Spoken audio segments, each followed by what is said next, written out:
Hi friends, നമസ്കാരം. യൂട്യൂബിൽ video ചെയ്യുന്ന പല സുഹൃത്തുക്കളും നേരിടുന്ന ഒരു പ്രശ്നമാണ് കോപ്പിറൈറ്റ് സ്ട്രൈക്ക് എന്നുള്ളത്. എന്താണ് കോപ്പിറൈറ്റ് സ്ട്രൈക്ക്? മറ്റൊരാളുടെ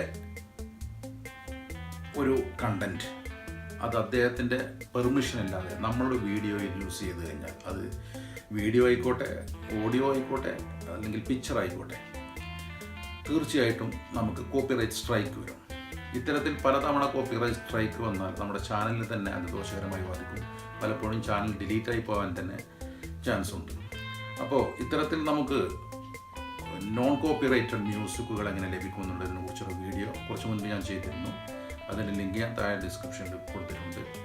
ഇന്ന് നമ്മൾ പരിശോധിക്കുന്നത് നമുക്ക് നോൺ കോപ്പിറൈറ്റഡ് പിക്ചേഴ്സ് ഗൂഗിളിൽ നിന്ന് എങ്ങനെ സെർച്ച് ചെയ്തിട്ടെടുക്കാമെന്ന്. പല സുഹൃത്തുക്കളും ചോദിക്കാറുണ്ട്, നമ്മൾ യൂസ് ചെയ്ത തമ്പനയിലെ പിക്ചേഴ്സിന് കോപ്പിറൈറ്റ് സ്ട്രൈക്ക് വരുന്നു, അല്ലെങ്കിൽ നമ്മൾ വീഡിയോയിൽ ഉപയോഗിച്ച പിക്ചറിന് കോപ്പിറൈറ്റ് സ്ട്രൈക്ക് വരുന്നു. തീർച്ചയായിട്ടും ആ പിക്ചേഴ്സിൻ്റെ ഉടമസ്ഥർ കോപ്പിറൈറ്റ് സ്ട്രൈക്ക് തന്നാൽ, അവർ സ്ട്രൈക്ക് തന്നാൽ തീർച്ചയായിട്ടും നമുക്ക് സ്ട്രൈക്ക് വരും.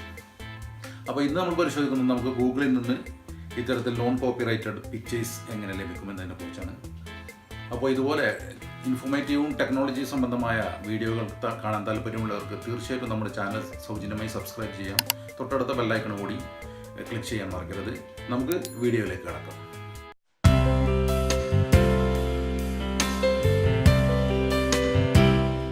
നമ്മളിപ്പോൾ ഒരു പിക്ചർ സെർച്ച് ചെയ്യാൻ വേണ്ടിയിട്ട് ഗൂഗിളിൽ ഇതുപോലെ എന്തെങ്കിലും നമുക്ക് ആവശ്യമുള്ള മാറ്റർ ടൈപ്പ് ചെയ്തിട്ട് സെർച്ച് ചെയ്ത് കഴിഞ്ഞാൽ നമുക്ക് ഒരുപാട് പിക്ചേഴ്സ് ലഭിക്കും. ഞാനിപ്പോൾ ഉദാഹരണത്തിന് ഇവിടെ നേച്ചർ എന്ന് ടൈപ്പ് ചെയ്തു.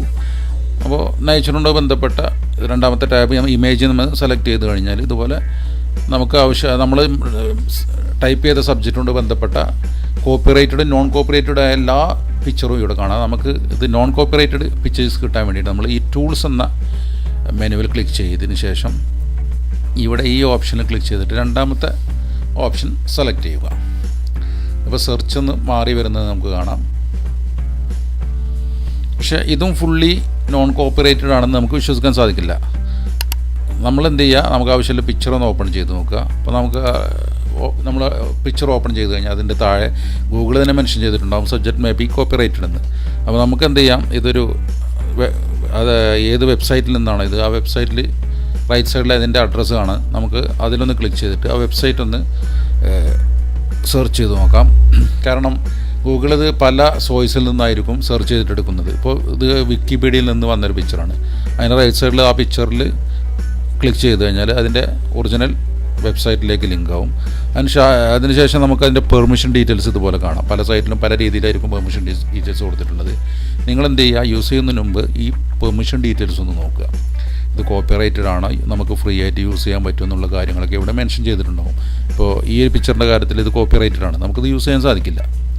അപ്പോൾ ഇത്തരത്തിൽ നോൺ കോപ്പിറൈറ്റഡ് ടൂൾസിൽ നമ്മൾ സെലക്ട് ചെയ്ത് കഴിഞ്ഞാലും നമ്മൾ എന്ത് ചെയ്യണം, ആ പിക്ചറിൻ്റെ ഒറിജിനൽ സോഴ്സിൽ പോയിട്ട്, ഇപ്പോൾ ഞാൻ മറ്റൊരു പിക്ചർ സെലക്ട് ചെയ്തു, ഇതും മറ്റൊരു വെബ്സൈറ്റിൽ നിന്ന് ഗൂഗിൾ സെർച്ച് ചെയ്താണ്.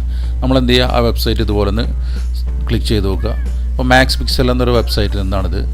അതിന് താഴോട്ട് വന്നാൽ നമുക്ക് അതിൻ്റെ ലൈസൻസ് കണ്ടോ, ഇപ്പോൾ നമുക്ക് ഫ്രീ ആയിട്ട് യൂസ് ചെയ്യാം എന്നുള്ളൊരു ലൈസൻസാണ് അവർ അവിടെ മെൻഷൻ ചെയ്തിട്ടുള്ളത്. അതുപോലെ ഇതുപോലെ നമുക്ക് ഫ്രീ ആയിട്ട് യൂസ് ചെയ്യാൻ പറ്റുന്ന പിക്ചേഴ്സ് മാത്രം നിങ്ങൾ എന്ത് ചെയ്യുക, സെർച്ച് ചെയ്തിട്ട് എടുക്കുന്നതായിരിക്കും ബെസ്റ്റ്. കാരണം നമ്മൾ ടൂൾസിൽ നോൺ കോപ്പിറൈറ്റഡ് സെലക്ട് ചെയ്താൽ തന്നെ അത് ഫുള്ളി നോൺ കോപ്പിറൈറ്റഡ് ആണെന്ന് നമുക്ക് വിശ്വസിക്കാൻ സാധിക്കില്ല. അപ്പോൾ അതിൻ്റെ ഒറിജിനൽ സോഴ്സിൽ പോയിട്ട് അതിൻ്റെ ലൈസൻസ് കാര്യങ്ങൾ നമ്മൾ അവിടെ സെർച്ച് ചെയ്യുക. അതായത് ഇപ്പോൾ ഒരു ഗൂഗിൾ പല സോഴ്സിൽ നിന്നിരുന്ന കാര്യങ്ങളിൽ ആ പിക്ചറിൻ്റെ ഒറിജിനൽ വെബ്സൈറ്റ് ഏതാണോ അവിടെ പോയിട്ട് നമ്മൾ എന്ത് ചെയ്യുക, അതിൻ്റെ ലൈസൻസ് ഒന്ന് വായിച്ച് മനസ്സിലാക്കിയിട്ട് ഫുള്ളി ഫ്രീ ആണെങ്കിൽ മാത്രം നമ്മൾ ഇതുപോലെ സേവ് ചെയ്തിട്ട് നമ്മുടെ വീഡിയോയിൽ അല്ലെങ്കിൽ തമ്പനയിലൊക്കെ യൂസ് ചെയ്യാൻ ശ്രമിക്കുന്നത് ആയിരിക്കും നന്നാവുക. അപ്പോൾ ഈ ഒരു ചെറിയ അറിവ് നിങ്ങൾക്ക് ഇഷ്ടമായെങ്കിൽ തീർച്ചയായിട്ടും വീഡിയോ ലൈക്ക് ചെയ്യുക, ഷെയർ ചെയ്യുക, ചാനൽ സബ്സ്ക്രൈബ് ചെയ്യുക. മറ്റൊരു പുതിയ ടിപ്സുമായി നമുക്ക് വീണ്ടും കാണുന്നത് വരെ this is Naushad signing off.